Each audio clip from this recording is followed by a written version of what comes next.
The Damon Bruce Show continues live from downtown San Francisco on KNBR and streaming live at knbr.com.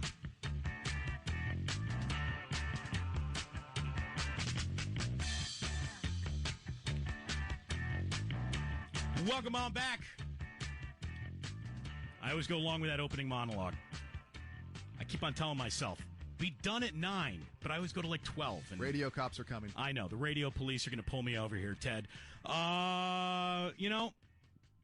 This is such a good time. It's such a great time. It's time to talk about the Niners, but here come the Raiders looking to get themselves involved in Super Bowl week with a little bit of controversy that Tim Brown has started spilling. All I can say is that if you really think that your head coach sabotaged the Super Bowl specifically so the other coach could win, you should bring that up at the post-game press conference, not, how many years later? 10. Is it 10 years later? 10 years later? Thanks, Tim. Way to blow that whistle.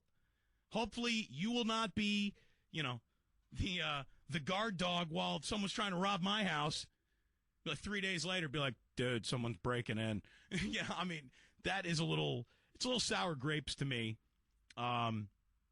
It should be a little sour grapes to everyone reading that. I don't know how much stock we can put in that, but there's reaction going around. We'll talk about that. To see the story, Tim Brown of the Oakland Raiders is basically saying that Bill Callahan sabotaged the Raiders' chances of even competing against Tampa Bay in that Super Bowl by totally changing a run-first game plan to a pass-first, second, and third game plan the weekend before the Super Bowl, which sort of led Barrett Robbins off the deep end, which we all know he jumped off of, which led to the Raiders' demise.